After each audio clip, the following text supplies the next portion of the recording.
नमस्कार। मधुर वाणी अपनाएं, श्रेष्ठ मानव कहलाएं। संसार में सबसे अच्छा व्यक्ति वही कहलाता है जिसका व्यवहार अच्छा होता है।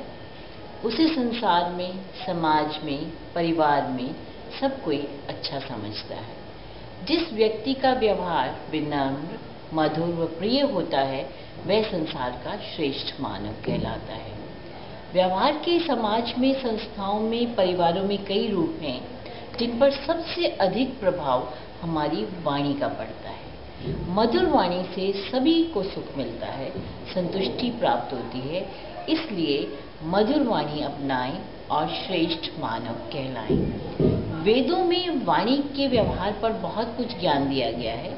वाणी के प्रयोग में किन बातों का ध्यान रखना चाहिए, यही इस वेद मंत्र का सार है जो मैं आज ले रही हूँ। सक्तुमेव तितो न पुनन्तो यत्र धीरा मनसा वाचम कृत अत्र सखाय सख्यानि जानते वैदेशाम लक्ष्मीर निहिताधि वाची। ये ऋग्वेद मंडल 10 का सूक्त 71 और दूसरा मंत्र है। अर्थात संसार में वाणी और पाणी दो ऐसी वस्तुएं हैं जो मनुष्यों को जानवरों से, पशु पक्षियों से पृथक करती हैं। मनुष्य वाणी के व्यवहार से श्रेष्ठ बन जाता है, इसलिए मंत्र में वाणी के व्यवहार पर विशेष बल दिया गया है। सक्तुमेव तितोना यत्र धीरा। बुद्धिमान लोग, धीर पुरुष व्यवहार क्षेत्र में वाणी का प्रयोग बड़ी सावधानी से करते हैं। मंत्र के भाव द्वारा बताना चाहती हूँ कि हमारी वाणी से निकला हर शब्द ऐसा हो जो दूसरों को शांति, सुख, आनंद की प्राप्ति कराए। कवि के शब्दों में, ऐसी वाणी बोलिए मन का आपा खोए, औरन को शीतल करे आप हूँ शीतल हुए। तितोना, छानकर। जैसे सत्तू का प्रयोग छानकर किया जाता है, वैसे ही वाणी का प्रयोग भी सोच विचार कर करना चाहिए। मनसा वाचम आकृत।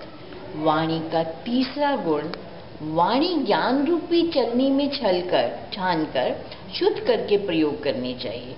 मन से बोली गई वाणी प्रभावकारी होती है, क्योंकि मना श्रेष्ठा, मन श्रेष्ठ है।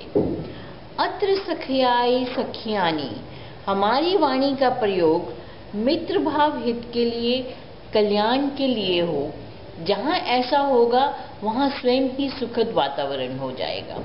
फिर वह स्थान चाहे हमारा विद्यालय हो, घर हो, परिवार हो, समाज हो, राष्ट्र हो अथवा समस्त विश्व हो, सब जगह अमन और चैन का वातावरण बन जाएगा, क्योंकि वाणी प्रत्येक व्यक्ति की आत्मा और अंतःकरण को प्रभावित करती है। एषाम वाची भद्रा लक्ष्मी अधिनिहिता। जिनकी वाणी भद्र होती है उनकी वाणी में लक्ष्मी वास करती है।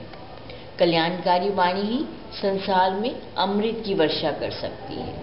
इस प्रकार ऋग्वेद के इस मंत्र के माध्यम से हम परमात्मा से प्रार्थना करें, वाचा वदामि मधुमत।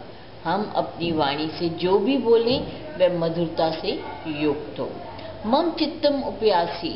मेरे चित्र में विनम्रता, सज्जनता और शालीनता भरी रहे। आशा है ज्ञानमाला के ये विचार हमारे छात्रों को एक सुंदर पथ पर चलने की प्रेरणा देंगे। ओम शांति, ओम शांति, ओम शांति।